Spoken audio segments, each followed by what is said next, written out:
Baik, Assalamualaikum warahmatullahi wabarakatuh. Nama saya Andi Gemilang Cahaya Pratiwi dengan NIM 1927040001.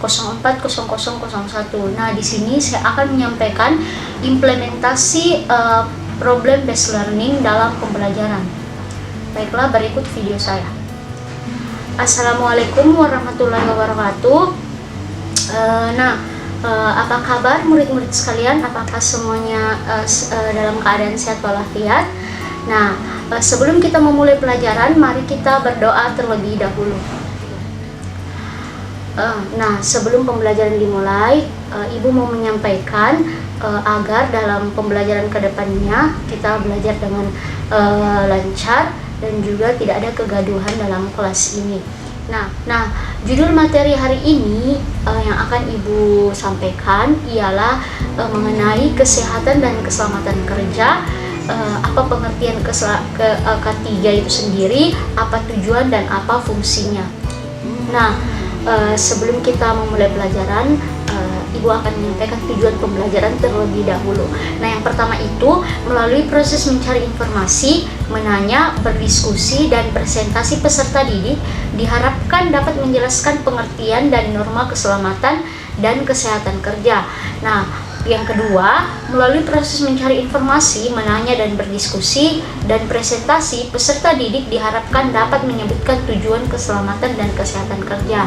Nah, yang ketiga, melalui proses mencari informasi, menanya, berdiskusi, dan presentasi, peserta didik diharapkan dapat menyebutkan jenis-jenis keselamatan dan kesehatan kerja. Nah, itu tadi tujuan pembelajaran dari materi ini. Nah, sebelum kita berdiskusi, Ibu akan menjelaskan mengenai K3 itu sendiri. Nah, K3 adalah atau kesehatan dan keselamatan kerja adalah suatu pemikiran dan upaya untuk menjamin keutuhan dan kesempurnaan baik jasmaninya maupun rohaninya tenaga kerja pada khususnya dan manusia pada umumnya. Nah, hasil karya dan budaya untuk menuju masyarakat yang adil dan makmur. Nah, berdasarkan Undang-Undang Nomor 1 Tahun 1970 Pasal 3 Ayat 1, syarat keselamatan dan kesehatan kerja juga menjadi tujuan pemerintah untuk membuat aturan K3. Nah, yang pertama itu untuk mencegah dan mengurangi kecelakaan, mencegah, mengurangi dan memadamkan kebakaran, mencegah dan mengurangi bahaya peledakan, memberikan kesempatan atau jalan menyelamatkan diri pada waktu kebakaran atau kejadian-kejadian lain yang berbahaya, dan memberi pertolongan pada kecelakaan. Nah, itu tadi penjelasan Ibu mengenai pengertian dan tujuan K3 itu sendiri. Nah, sekarang kita akan melakukan diskusi. Di mana Ibu akan membentuk 6 kelompok di dalam satu kelas, dan kalian mengumpulkan jenis-jenis K3 masing-masing satu kelompok, satu jenis K3 yang akan dijelaskan lalu akan dipresentasikan di depan kelas sebentar. Nah, silakan memulai diskusinya.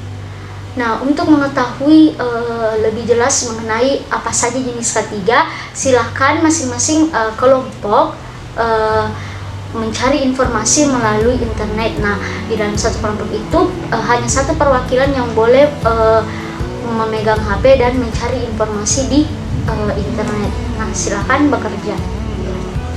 Nah, Ibu akan membagikan lembar kerja kepada siswa. Nah, di dalam lembar kerja ini siswa akan menuliskan hasil diskusi dan akan mengumpulkan ke Ibu.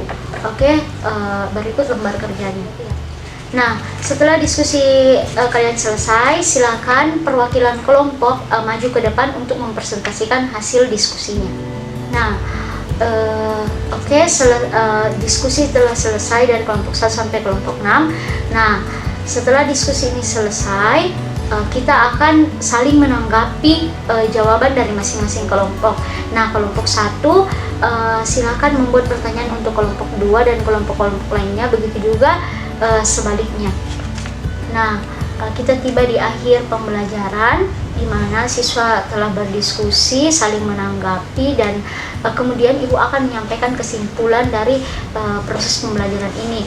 Nah, kesimpulannya itu, kesehatan dan keselamatan kerja adalah suatu usaha dan upaya untuk menciptakan perlindungan dan keamanan dari resiko kecelakaan dan bahaya baik fisik, mental, maupun emosional terhadap pekerja, perusahaan, masyarakat, dan lingkungan.